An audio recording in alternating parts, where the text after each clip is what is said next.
प्रिय भक्तों, माता लक्ष्मी जी का व्रत शुक्रवार के दिन किया जाता है और इस वीडियो में व्रत के बारे में एक एक पॉइंट मैं आप लोगों को बताऊंगी और आप लोग वीडियो स्किप मत करना। अगर कोई भी पॉइंट आप लोगों से छूटा तो व्रत का फल आप लोगों को नहीं मिलेगा। हर पॉइंट को अच्छे से सुनना जिससे आपको व्रत का फल मिले।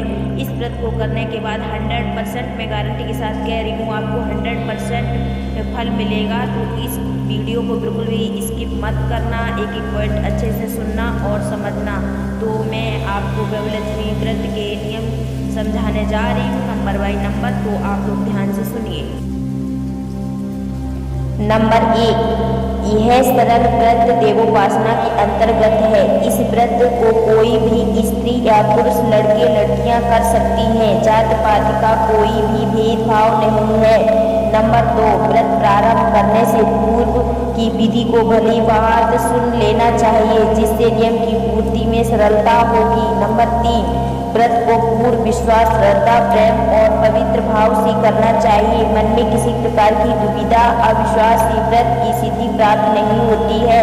नंबर 4, यह व्रत सप्ताह में एक दिन शुक्रवार के दिन किया जाता है। यदि किसी कारण किसी शुक्रवार को व्रत न हो सके तो परेशानी की कोई बात नहीं है। जितने शुक्रवारों के व्रतों का संकल्प किया गया है उतने शुक्रवार की गिनती पूरी करें, अर्थात उस शुक्रवार को छोड़कर आगे की शुक्रवार को व्रत कर ले। नंबर 5, व्रत करने पर अशौच होने पर स्त्री व्रत नहीं कर सके अथवा घर में सूतक हो तो उसके बदले पति, पुत्र, पुत्री भी व्रत कर सकता है। इसमें कोई बंदिश नहीं है, केवल श्रद्धा और विश्वास की बात है। खिन्न मन से या बोझ मानकर व्रत नहीं करना चाहिए। नंबर 6, व्रत का संकल्प जितने दिनों का हो, मन्नत पूरी न हो तो व्रत आगे बढ़ाया जा सकता है। मन्नत पूरी होने पर व्रत का उद्यापन करना चाहिए। उद्यापन विधि भी आगे मैं आप लोगों को बताऊंगी। नंबर 7, एक मन्नत पूरी होने और उद्यापन के पश्चात भी व्रत को बराबर चालू रखा जा सकता है। माँ को तो प्रेम और भक्ति भाव की आवश्यकता है, अतः उनके प्रसाद और पुस्तकों का समर्पण अनुसार करना चाहिए। नंबर व्रत के प्रातः स्मरण में माँ का भी ध्यान रखना चाहिए और लक्ष्मी माता की जय बोलना चाहिए। नंबर 9, व्रत करते समय सोने, चांदी, रुपया, पैसा दिखावे के लिए नहीं रखना चाहिए। केवल वितरण करने वाली पुस्तकें ही उद्यापन के दिन माँ की वेदी के सम्मुख रखें। नंबर 10, सुगंधित धूप, अगरबत्तियाँ जलाएं। सुगंधित फूल, लाल कमल, गुलाब या कोई और लाल फूल पूजा के थाल में सजाना चाहिए। नंबर 11, व्रत की पूर्ति शाम तक के उपवास द्वारा होती है, अतः व्रत के दिन उपवास रखना चाहिए। रोगी और वृद्ध व्यक्ति माँ का प्रसाद रूप अपना आहार जब चाहे ले सकते हैं। अन्य व्यक्ति शाम को फलाहार अथवा स्वास्थ्य भोजन लेकर व्रत की पूर्ति कर सकते हैं। कुछ नियम व्रत विधि में भी समाहित हैं, उनका पालन करें। व्रत की विधि, कोई पूजा व्रत करने से पूर्व हमें कुछ तैयारियां करनी पड़ती हैं। वैसे यह एक सीधा साधा व्रत है। इसके लिए मन बनाने से पूर्व हमें ध्यान रखना होगा कि हम अपना जीवन सुधारें, अर्थात कष्ट और दुखी होते हुए भी सत्य और शीतलता को न त्यागें, किसी का दिल न दुखाएं और सात्विक भोजन करें। पूजा स्थल घर में न हो तो उत्तर दिशा में चौकी पर स्वच्छ वस्त्र बिछाकर वहाँ पर माँ लक्ष्मी जी की किसी धातु अथवा मिट्टी की मूर्ति लेकर विराजमान करें। मूर्ति न उपलब्ध हो तो उनका चित्र भी ले सकते हैं। पूजा स्थल न हो और वेदी के लिए भी उपयुक्त स्थान न हो तो चित्र या कैलेंडर दीवार पर लगाएं। वेदी बनाई हो तो वहाँ गंगाजल भरी गंगाजली भी रखें। इस वेदी को भक्ति भाव जैसे बना सकते हैं बनाएं। माँ तो भावना की भूखी है, उन्हें दिखावे की क्या आवश्यकता है। धूप, दीप, अगरबत्ती, पुष्प, रंग की वेदी पर सजाना साधारण सी बात है। शुक्रवार के दिन सब प्रकार से स्वच्छ होकर माँ के सम्मुख करबंद प्रसन्न मुख उपस्थित हों, नतमस्तक हों और बैठकर व्रत पुस्तक को मस्तक से लगाकर संकल्प करें कि हे माँ, मैं आपका व्रत इतने दिन करूंगी या करूंगा और अपनी समस्या कामना जो हो विनती करें। माँ के स्वरूप को अपनी आँखों में भरें। उसके उपरांत नियम पूर्वक व्रत कथा पढ़ें। कथा की सुनने वाले और भी हों तो उनके हाथों में चावल या पुष्प रख दें। साधारण पूजा कलश की स्थापना आदि होती है। यह कर सके तो कर ले, किंतु परेशान न हो। पूर्ण मनोयोग से पुस्तक की कथा पढ़े, आरती करे, भजन आदि गाए। कथा की समाप्ति पर सुनने वालों के हाथ के चावल पुष्प वेदी पर छुड़वाए, सबको प्रसाद वितरित करे। आप पाए कलश जल भरा रहे, किंतु किसी अन्य पात्र में रखा जल तुलसी के पौधे में सींच दे। दिन में नियमानुसार एक बार भोजन करें। शाम को पूर्व दिशा में मुंह रखकर पुनः माता के सम्मुख उपस्थित हो और नतमस्तक होकर दया की भीख मांगे। अपने मन माँ के चरणों में लीन करें और माँ का ध्यान करते हुए रात्रि शयन हो जाएं। हमने यह विधि केवल उदाहरण स्वरूप दी है। वैसे पूजा उपासना के विषय में हिंदू स्त्री पुरुषों को अधिक विस्तार से बताने की आवश्यकता नहीं है, क्योंकि इसकी कोई विशेष नियमावली नहीं होते हैं। प्रिय भक्तों, अब उद्यापन की विधि में आप लोगों को बताने जा रही हूँ, ध्यान से सुनना। हर व्रत में अवधि पूर्ण होने पर अथवा व्रत करने वाले व्यक्ति की मनोकामना पूर्ण होने पर उद्यापन करना होता है। यह संकल्प के दिनों में अंतिम दिन किया जाता है। इस दिन सामर्थ्य अनुसार अपने रिश्ते नाते के व्यक्तियों को भी बुलावा दे सकते हैं। कुंवारी कन्या कम से कम 5 की संख्या में अवश्य बुलाएं, और अगर आप में सामर्थ्य है तो 21, 7, 11 कन्याओं को भी बुला सकते हैं। सात्विक आहार बनवाएं, जिसमें खीर या हलवा मिष्ठान में बनवाएं, जिसका प्रसाद सबको वितरित करना है। वैभवलक्ष्मी माँ की पुस्तकें अपनी इच्छा अनुसार हल्दी व रोली से पूजा करके रखें। व्रत की कथा को पूर्व व्रतों के दिनों की भांति मन लगाकर पढ़ें। अंत में माता लक्ष्मी की जय बोलें। वो 11 बार या जो आपकी इच्छा है 21 बार भी माता लक्ष्मी की जय बोल सकते हैं। उद्यापन का प्रारंभ माँ के चित्र या वेदी के समक्ष नारियल फोड़कर करें। माँ एवं श्री श्री यंत्र को नतमस्तक होकर प्रणाम करके कहे, वैभवलक्ष्मी माँ, आपका यह व्रत मैंने आपकी कृपा से आज पूर्ण किया है। जैसे आपने हमारी मनोकामना पूर्ण की है, वैसे ही आप सबकी मनोकामनाएं पूरी करना। आपकी महिमा त्रिलोक में अपार है। आप भक्तों की रक्षा व पालन में सर्वदा तैयार रहती हैं। आप हम पर सदा प्रसन्न रहें, हम पर कृपा करती रहें। आप धन्य हैं, भगवान विष्णु आपके पति धन्य हैं। जय लक्ष्मी माँ, जय वैभव लक्ष्मी माँ। कपूर तथा घृत दीपक जलाकर माँ की आरती करें और जय माता के भजन गाएं। इसके उपरांत समस्त आगंतुकों को प्रसाद बांटें और स्वयं खाएं। कुंवारी कन्याओं को भोजन कराकर अन्य सभी को भोजन पाएं। माँ के व्रत की पुस्तकें वितरण करें। प्रिय भक्तों, श्री यंत्र का व्रत पूजा के महत्व के बारे में मैं बता रही हूँ। श्री यंत्र के विषय में यहाँ अधिक लिखने या बताने की आवश्यकता नहीं है। यह लक्ष्मी जी को प्रश्न करने वाला एक तांत्रिक महत्व का यंत्र है।